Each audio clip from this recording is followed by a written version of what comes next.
Marvin Harrison Jr. on special teams, a quarterback wearing number 33, and Jack Sawyer gets confirmation about what he will not be doing during spring practice. We talk about all this and a whole lot more today on Locked on Buckeyes.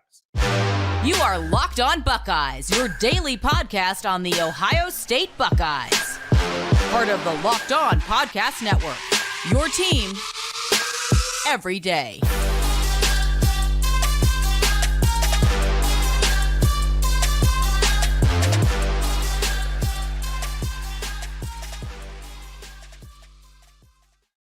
Buckeye fans, welcome back to another episode of Locked on Buckeyes, part of Locked on Podcast Network. I'm your host, Jay Stevens, also the host of the Jay Stevens Podcast. It is Wednesday, March the 8th in the year 2023, and this episode is brought to you by FanDuel Sportsbook, official sportsbook of Locked On.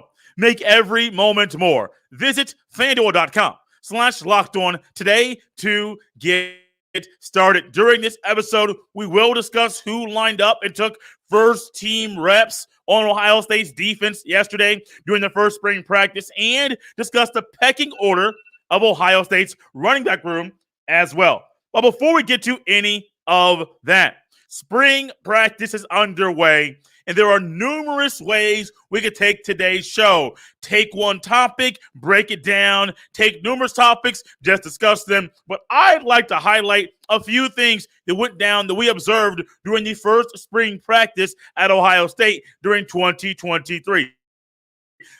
Marvin Harrison Jr. We all know about Route Man Marv, a person who was in discussion for the Bolitnikoff Award as the best receiver in college football a year ago, who is looking to be the best receiver in college football in 2023. And you know what? He's one of those guys that he's on the field, there's really not much an opposing defense can do to stop him or slow him down. He can generally find a way to break down or beat just about any defense that is thrown his way. He is that dude. Future first-round pick as long as everything stays the way that it is and he progresses like we think that he will. And so Marvin Harrison Jr. being that guy on the offense, some say protect him at all costs. Protect him. Don't put him in harm's way. Protect him at all costs. Now, we also remember Emeka Egbuka was absent from spring practice. Discussed this a while ago on the show, and he is normally the starting punt returner for Ohio State. But in Abuka's absence, Route Man Marv was back there taking first-team reps with the punt team. Now, there's a thought saying protect him at all costs. There's also a thought saying put your best weapon deep to return punts and let that man cook. Deion Sanders did it. Buckeyes, remember Ted Ginn Jr. doing it. He was a return man. He was a phenomenal weapon on offense, and unfortunately, he got hurt in the BCS National Championship game. I don't think his presence would have altered the outcome of that game. However, you put your best player, your best athlete back there deep, and you saw what happened. So Route Man Marv being back there deep, I don't mind it at all. I don't think it's a bad thing. If he's the second best player to return punts, if Egbuka is not available, put him deep, let him cook. Let's see what happens. Yes, protect him at all costs is a thing, but this is football. It's a violent game. Route Man Marv could get hurt catching a slant. He could get hurt if it's going to happen. He could get hurt returning punts. I'm not saying he's going to get hurt, but I understand the hesitancy by some by saying don't put him deep. Hey, man, if he's your second best option, put that boy deep. Let him cook, and let's see what happens. Jack Sawyer is a person that I mentioned here on the podcast. Decide what he's going to do and let him figure out his skill set and add tools to his bag at that position. Now, Jack Sawyer has been splitting time as the Jack role, the hybrid D-in linebacker role at Ohio State, and also playing defensive end. I am on the record. I'll say it again. I think Jack is a better option being a linebacker safety hybrid than a D-in linebacker hybrid, especially with the way that Ohio State college football offenses are ran in 2023. But Jack Sawyer is getting confirmation. He's D-in. He's not going to be splitting duty. This is the best move for Jack Sawyer, and this is the best move for Ohio State's defense moving forward. We all have been looking at the quarterback position and trying to realize what's the pecking order. Who's going to get the first reps? How are they going to decide who the starting quarterback could be or should be? Will Devin Brown come out first practice, be the first quarterback out? Will it be Kyle McCord? Will they split reps? Or will it be McCord gets the first team reps this day, Devin Brown will get the first team reps the next day? Will it be, with there being 14 practices, they could easily do that one day. They could easily do that. Will it be, hey, we got 50 plays. 25 plays go to McCord, 25 plays go to Brown. McCord goes first up on Monday. Brown is first up on Tuesday, but they're splitting the reps. We're going to wait and see exactly how that's going to happen. But ultimately, Kyle McCord was the first quarterback to take reps a day ago during the first spring practice at Ohio State. That's not really crazy to think about or to say when Ohio State, and you know, a lot of times those guys that have been there for a while during the first practice will get their first reps. Kyle McCord was a backup a year ago. And we all know what McCord can do with the football. He's played more than Devin Brown. So McCord, it just makes sense for him to get that backup role, be the first quarterback to get those reps and those snaps during the first spring practice. Many people have wondered what's going on with Mitchell Melton. Will he be available during spring practice? Will he not be available? The young man tore his ACL literally a year ago during the spring game. Mitchell Melton was available he was partially available during spring practice, which is a huge step because, as we all know, with ACL tears, sometimes you just don't know how they're going to recover. Will it be 8 months? Will it be 12 months? Will it be 14 months? Sometimes you just don't know. But Mitchell Melton is available. He's cleared for individual drills, possibly for the entire spring practice, which is cool, man. You have to make sure your body is up to par. Your body is healed, that the rehab process is working. And I'm cool with that. Now, is he best suited at the Jack? Probably. Will it be a setback? Will he be a guy that gets reps there in the fall? I don't think so. But if he progresses in a great way, you can find out. We can see Mitchell Melton being a Jack for Ohio State in the upcoming season. Last but not least, now you heard me say there's a quarterback wearing number 33. That's odd. Yes, it is very, very odd. But who is it? Devin Brown is wearing number 33 right now. Interesting story. Saw a video from a presser he had after spring practice, and it talked about him wearing number 33, why he wears number 33, how long he's worn number 33, and so forth and so on. He had been wearing number 33 as a quarterback his entire life up until his sophomore year of high school due to, I think it was a running back, I believe, had the number, and he wasn't able to get number 33, so he went to 15, moved to Utah. Couldn't get 33 there, so he stuck with 15, came to Ohio State. Couldn't get 33, stuck with 15, and now that number 33 is available, he went to Ryan Day, discussed the number with him, discussed why he wanted to wear the number, and now he's wearing number 33 right now. It's a luxury in college football that you can wear that number in time. Like, you don't have to be a player, be a person that has to be restricted by numbers. No, college football, it's not like the NFL. With the NFL, you can't wear that number. College football, you can wear that number if you want to. Now, the reasoning behind this, it comes from the first quarterback inducted into the Hall of Fame. It's Sam Ball. Now, he said Sammy Ball, and his dad talked about the player, and it's kind of just stuck with him for his entire life. Sam Ball was inducted into the Hall of Fame in 1963, played for the Washington football team.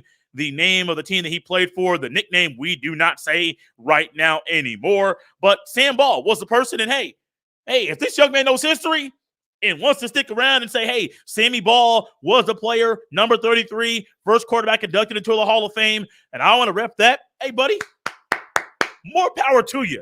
I like the history lesson, and I love the confidence this young man speaks of. I don't know who's going to win QB1, but if it is Devin Brown, based off the way that I've seen him answer and respond and conduct himself during press conferences, I think he is a great option based off his demeanor to represent Ohio State and be named QB1 for the Buckeyes in this upcoming season. Just a few observations from spring practice so far. We're not done because just wait until you see who the starting defense was just a day ago. I got 11 players for you. We're going to go over it right here next on Locked On Buckeyes. This episode is brought to you by FanDuel Sportsbook. The midway point of the NBA season is here, and now is the perfect time to download FanDuel, America's #1 sportsbook, because new customers get a no-sweat first bet up to $1,000. That's bonus bets back if your first bet doesn't win. Just download the FanDuel Sportsbook app. It's safe, secure, and super easy to use. Then you can bet on everything from the money line to point scorers and threes drained. Plus, FanDuel even lets you combine your bets for a chance at a bigger payout with a same-game parlay.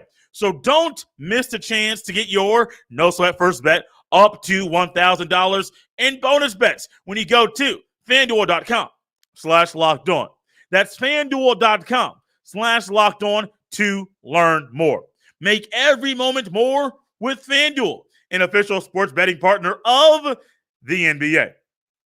Thanks again for making Locked On Buckeyes your first listen every day. Make sure you check out our brand new podcast, Locked On College Basketball. Everything you need to know about college basketball, conference, tournaments, and March Madness, they can all be found at Locked On College Basketball in one place. Plus, hear from big-name experts, insiders, coaches, and players. Locked On College Basketball, available on YouTube and wherever you get your fine podcast. So we are all looking and wondering, who's the starting defense? How quickly can we find out who the starting defense is? When will things start getting shaken up? And we got to see a glimpse of it a day ago during spring practice. Now, this is something I want to give credit to whom credit is due. This is something that I heard Bill Landis, he covers Ohio State for Rivals, discuss on the podcast that he hosts, the podcast daily. And this podcast discussed it. He said the media only gets 30 minutes at practice as they're walking away. Now, I know Ryan Day knows what he's doing. As he's walking away, the first team defense is going out there, and he laid out on the podcast who the first team players were at each position. Now, think about this. Ryan Day also knows this is going to get out. Ryan Day also knows that he's strategically possibly putting players where they are on day one based off certain things. We'll discuss that later on. This is not the first time I've heard Bill Landis discuss this, and he is really good at his job. So I trust his eyes. His own eyes are where we're getting this from. So from D-line to linebackers to the defensive backs, here was a starting defense just a day ago during team session. D-ends, JT Tuimoloau, and Jack Sawyer. D tackles, Tyleik Williams and Ty Hamilton. The linebackers, Cody Simon and Steele Chambers. The defensive backs at corner, Jordan Hancock and Denzel Burke. At safety, Lathan Ransom, Josh Proctor, Cam Martinez. Now, I am going to make a statement here that I think some of you will understand based off things that I've said for a while. Now, if you say that if you're new to the show and you're just catching up because of spring practice, you're tapping in Locked On Buckeyes for the first time ever or for the first time in a long time, bear with me. I don't think this will be the starting defense game one. I do not. I did not unveil my pre-spring practice depth chart, but I've said a lot as you could probably put the pieces to the puzzle together. I don't believe this will be the starting defense with a little tweak. Jordan Hancock has a chance to win this starting job opposite of Denzel Burke. They're competing for this in this room themselves. They are competing. And so Jordan Hancock has a chance to win this. And so does Cam Martinez. I'm not putting so much stock in Cam Martinez. But one thing you noticed, there are no transfers that are in the starting defense right now on the first day of practice. There were no new guys there. Everybody that was on that first unit on defense, they were players that were playing a year ago.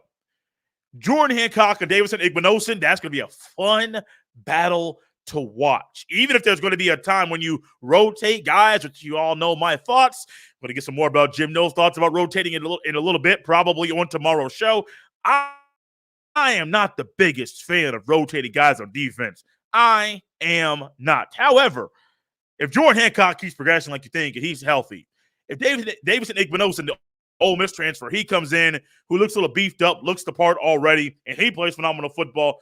Hey, y'all can have a three-headed monster out there, a corner that rivals and competes and shuts guys down on both sidelines. That can happen. Cam Martinez, he can be that slot corner or that cover safety, nickel corner, you might want to say. He could do that role, but I think that's Jahad Carter, the Syracuse transfer. Those are the first couple things that pop into my mind with that. Cody Simon, Steele Chambers. I'm going to say something. CJ Hicks, Kai Stokes, Sonny Styles, they're going to push these guys here to be all they can be, to play really, really good football. Because if they don't, Sonny Styles could get more playing time, Kai Stokes could get more playing time or start, and CJ Hicks could do that as well. I think Cody Simon, Steele Chambers, they're more inside than outside backers. However, in a two-backer set, your responsibilities are kind of similar. Now, one might have to call plays with Eichenberg out when control the defense, which is a different lead role than if you're not that guy. So I understand all of that, but these young guys better watch out. I don't care if you've been around for a while. If a younger cat is better, a younger cat should play. Let's go to the defensive line really quickly. I've already said Jack Sawyer, JT2, and Malowau are probably going to be the starting defensive ends. I do believe Jack Sawyer needs to confirm that, prove that. He needs to get better, maybe trim down a little bit, not be as stiff, be able to move a little bit better on the football field. But also think about this. Caden Curry, Kenyatta Jackson, Amari Abor, they're coming. These young cats are coming. I don't have the roster right in front of me, but I do believe Caden Curry is up. He is up to his weight, 250, 255 plus, at least 250 plus. That's great news. Beefing up from year 1 to year 2. That's great news. Where is Mike Hall Jr.? I have said it, almost threw my pen. I've said it once. I'll say it again. I think Michael Hall Jr., I thought he should be there. If this young man is still hurt, I'm sorry for the rattle. I think I just bumped my computer. If you're watching via the YouTube, if Michael Hall Jr. is still hurt, check the medicals. If you're here to tell me Tyleik Williams and Ty Hamilton are the guys that are the best at that position, okay, cool. Okay. But if you're going to tell me that Michael Hall Jr. is not developing in the way, is it due to injury? Is it due to him? What is it? However, it's day 1 of spring practice, 1 of 15. The 15th is the spring game. There's a lot of time between now and then. There's a lot of time for us to look at, digest, watch the film, react to scrimmages that happened prior to the scrimmage of all scrimmages during the spring practice, the spring game. So we got a lot of time on our hands. But for right now, Cody Simon better keep working. Hancock better keep working. Martinez better keep working. Sawyer better keep working. These tackles, Tyleik Williams, Ty Hamilton, they better keep working. Because if not, there could be a reshuffling of the depth chart of the starting defense at Ohio State going into the spring game or even going into game number 1 in the Buckeyes 2023 college football season. Starting D is great. What about that running back room? Running back rotation. What is the pecking order with Trevian Henderson not on the field? We discuss all that next right here on Locked On Buckeyes. Sports betting is now legal in Ohio, and Locked On has the perfect show to help new in-season gamblers. Download and subscribe to Locked On Bets for daily picks and analysis wherever you get your fine podcasts. I have seen all of the numbers and how much money you find people in the state of Ohio have bet or put on the betting, sports betting, with January being the first month it has been legal in the state of Ohio. And y'all were number 2 in every state in the country. And I also understand there is stuff coming up that you will want to put your money on. Hey, keep showing up, keep showing out, keep doing your thing. And our friends at FanDuel have you covered. They have everything you would want when it comes to itching that urge to bet on the sports. The running back room. Talk about the defense. Talked about the quarterback rating number 33. Talked about route man Marvin, a possible new position. I don't know if he's going to return punts in the season. I don't mind. Y'all, look, I don't mind it. Now, granted, he's 6'3". If he was 6 foot, 6'1", maybe a little bit different. If he was 5'11", okay, cool. He's 6'3", maybe 6'4". That's a tall returner, man. Like, that's literally a tall returner. But if he's your best option, the second best option, I get it. But with Travion Henderson out, the running back room, the pecking order is going to be a little bit interesting during fall camp. And I wanted to save this topic, for a lengthier discussion here at the end of today's show. Not a minute and a half, 45-second portion earlier. Let's dive deeper into this topic. There were two players that were only doing stretching, pre-practice stretching at Ohio State that are running backs. Travion Henderson and T.C. Coffey. T.C. Coffey, a walk-up running back a year ago. I do not know if he's been granted a scholarship, but also Travion Henderson going into year 3 had a foot injury, didn't play in the bowl game, the Peach Bowl, because he felt his medical team and his reps felt it was best for him to shut down the season to recover now for his foot injury. So the running back order in practice: Mayan Williams, Chip Trainum, Dallin Hayden, and then true freshman walk-on running back, 3-star from the state of Ohio, Will Hartson. Now, Will Hartson is talented, man. Like, to get a walk-on that's a true freshman, that's a 3-star, like, I don't buy into all of that stuff, but I understand that the consensus is this guy is talented. And the stars next to his name means somebody else that follows this stuff religiously and consistently and all year round thinks the same thing as well. I have seen the film. This man probably will earn a scholarship sooner than you think. But with Mayan Williams, Chip Trainum, Dallin Hayden being the scholarship guys that are in the running back room that are healthy in that order, I like it. I don't mind it. Now, you guys know how high I am, or many of you know how high I am on Dallin Hayden. I believe if he keeps progressing like he has been, Dallin Hayden will be a player that people will be saying it's going to be hard to keep him off the field because he is that good. When it comes to Mayan Williams, it's going to be the same thing. To me, I think he's RB1, even going into fall camp. I don't care if Travion Henderson is healthy or not. I think RB1 is him. Now, the difference is who's more productive. I don't care about the home run stuff. I don't care about that home run. Oh, he gets open, skedaddles up the sidelines for 75 yards via a screen pass. I don't care about all that stuff. I care about scoring touchdowns. Who is more productive?